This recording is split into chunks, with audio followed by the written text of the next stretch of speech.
Hello friends, इस video में मैं बात करने वाला हूँ कमला दास की एक पोएम है माई मदर एट 66। यानी उनकी माँ की जो एज है वो 66 की हो चुकी है। और ये उनके खुद के पर्सनल टच वाली पोएम है, जिसमें हमें दो चीज़ें पैरेलल देखने को मिलेगी। यानी एक तरफ तो पोई यानी कमला दास है, वो किस प्रकार से जो ओल्ड एज है उसको डिस्गाइज करने की कोशिश करती है, छुपाती है कि हमें कैसे जो मनुष्य लाइफ है, जो लाइफ प्रत्येक इंसान को इस लाइफ से गुजरना होता है, तो हम उसको कैसे सिकवर कर सकते हैं। तो वो सारी बातें अपन को इसमें पता लगेगी। तो ये 12th NCERT का भी पार्ट है। उन बच्चों के लिए भी इम्पोर्टेंट है जो स्टूडेंट्स 12th क्लास में पढ़ाई कर रहे हैं। तो देखते हैं इसके बारे में। इसमें अपन ये पिक्चर दिया गया है, ये इनकी माँ है, NCERT क्लास से लिया गया है, NCERT की बुक में दे रखा है। और होता क्या है इसमें, जो कमला दास हैं वो अपने घर से कोचीन एयरपोर्ट की तरफ जा रहे होते हैं। और तो माँ भी इनको सी ऑफ करने के लिए साथ में जाती है। तो माँ रास्ते में चलते चलते सो जाती है। वो अपन इस पोइम इंट्रोडक्शन में देखेंगे। सबसे पहले अपन कमला दास के बारे में कुछ बातें जान लेते हैं। कमला दास वाज बॉर्न, इनकी जो जन्म है वो 1934 को हुआ था। उनकी ये डेथ है वो 2009 को पुणे हॉस्पिटल में हुई थी।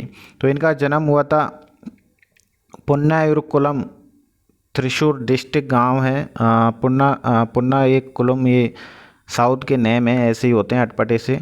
त्रिशूर डिस्ट्रिक्ट इन केरला, केरला में इनका जन्म हुआ था। She was one of the India's original and versatile writers, ये one of the versatile writers मानी जाती हैं, बहुत ज़्यादा इनके अंदर डेंसिटी थी। She spent her childhood between Calcutta where her father was employed at the ancestral home in Punnayurkulam, ये इनके गांव का नाम है। इनकी जो मोस्ट ऑफ चाइल्डहुड है वो बीता कैलकाता में, जहाँ इनके पापा की एम्प्लॉय थे। और इनका जो एंसेस्ट्रल गांव था वहाँ इनका ऑलमोस्ट टाइम बीता। The writings of her great uncle Nalapat Narayana Menon and mother Nalapat Balamani Amma had a great impact on her, इनके जो अंकल आंटी थे उनसे इन पे राइटिंग का प्रभाव पड़ा था। She took to writing at an early age and continue even after marriage. She was encouraged by her husband to write. Her writings reflect exploration of a wide range of relationship from women's point of view, a daughter, a wife and a mother।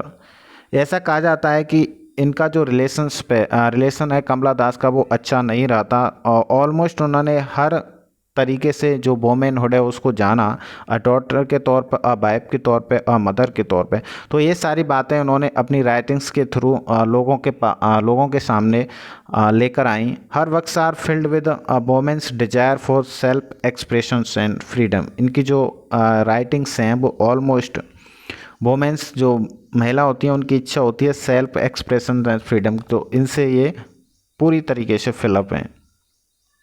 Poem introduction, इसमें वही चीज़ बताई गई है।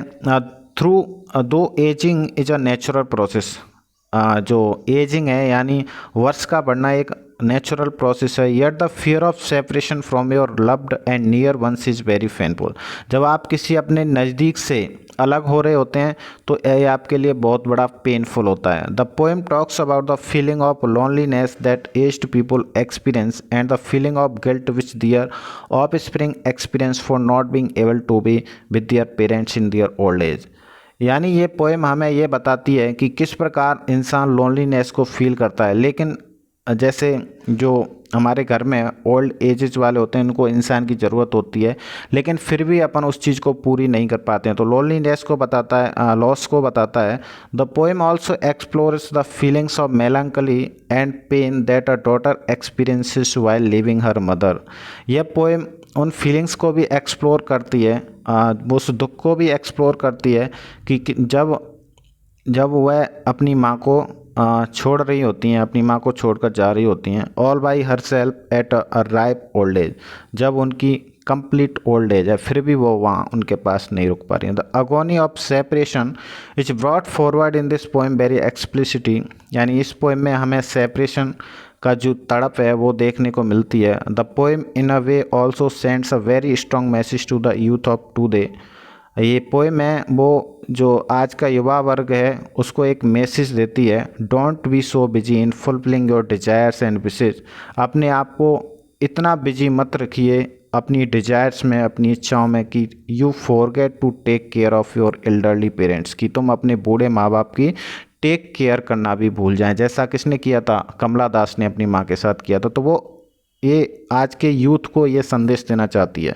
When they need you the most, जब तुम्हारी उनको ज़रूरत होती है तुम उनको अकेला छोड़ के चले जाते हैं। At times situation can be winding but one should never forget to show one's love affection and concern for one's parents. समय समय पर सिचुएशन आपको वाइंड कर सकती है, लेकिन आपको कभी भी अपने जो तुम्हारे वंस लव यानी जिससे तुम प्रेम करते हैं, अफेक्शन रखते हैं, कंसर्न रखते हैं, वो तुम्हारा पेरेंट्स के लिए बरकरार होना चाहिए। सिचुएशन होती है, कभी कभी इंसान पर सिचुएशन आती हैं, वो तुम्हारे फेवर में हमेशा नहीं रहती, लेकिन तुम्हारे अंदर जो लव है, अफेक्शन है, वो कंसर्न, वो सेम पेशेंस के साथ रहना चाहिए।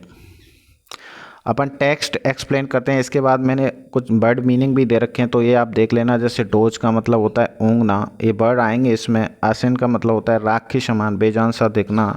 कॉप्स डेड बॉडी को बोलते हैं। स्प्रिंटिंग माने होता है रनिंग, भागते हुए। स्पेलिंग माने होता है बाहर आना।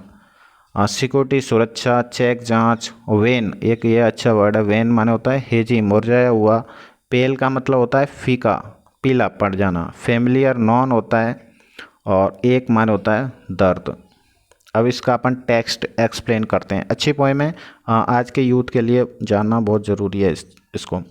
Driving from my parents home to Cochin last Friday morning, यानी इसमें जो कमला दास हैं वो अपने पेरेंट्स के घर से कोचीन एयरपोर्ट की तरफ जा रही हैं, जहाँ से उन्हें फ़्लाइट पकड़नी है। ड्राइविंग फ्रॉम माई पेरेंट्स, मैं अपने पेरेंट्स के घर से ड्राइव कर रही थी कोचीन के लिए लास्ट फ्राइडे मॉर्निंग, और समय था लास्ट फ्राइडे मॉर्निंग का। आई सो माई मदर, मैंने अपनी माँ को देखा। बिसाइड मी, यानी जिस कार से वो यात्रा कर रहे थे एयरपोर्ट के लिए, उसी बीच में ये पोएम लिखी गई है। आई सो माई मदर, मैंने अपनी माँ को देखा। बिसाइड मी, जो मेरे बगल में बैठी हुई थी। डोज, वो क्या कर रही थी, ऊँघ रही थी, यानी उनको नींद आ गई थी। ओपन माउथेड, उनका मुंह खुला हुआ था। Her face ashen like that of a corpse and realise with pain that, her face जो उनका चेहरा था वो आसन एक राख की तरह, मतलब मुरझाया हुआ था। दैट ऑफ अ कॉप्स, और बिल्कुल किसकी तरह लग रहा था, कॉप्स, एक डेड बॉडी की तरह लग रहा था, क्योंकि उनकी कंप्लीट एज हो चुकी थी। रियलाइज्ड विद पेन, और वह इस चीज़ को देखकर पेन महसूस कर रही थी। She was as old, she was as old as she looked, वह उतनी ही बूढ़ी हो चुकी थी जितनी वो दिख रही थी।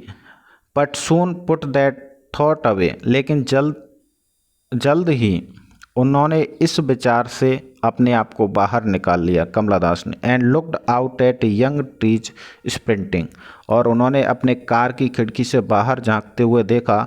जैसे अपन गाड़ी चल रही होती है तो अपन जैसे बाहर देखते हैं खिड़की से, तो जो ट्रीज होते हैं वो हमें ऐसे लगता है कि वो निकलते हुए जा रहे हैं, वो तेज़ी से भाग रहे हैं। स्प्रिंटिंग मान होता है रनिंग, भाग रहे हैं पीछे की तरफ, जो छोटे छोटे पेड़ हैं वो।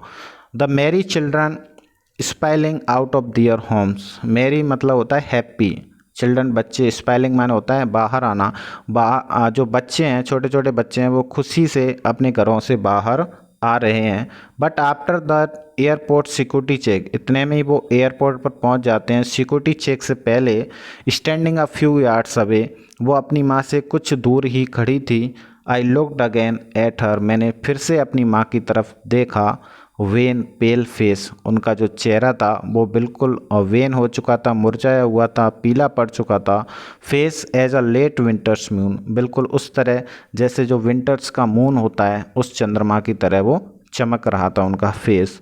एंड फेल्ट, और मैंने महसूस किया। दैट ओल्ड फेमिलियर एक, यह बिल्कुल वह परिचित सा दर्द है। माई चाइल्डहुड फियर, जो मेरे बचपन में मुझे महसूस होता था।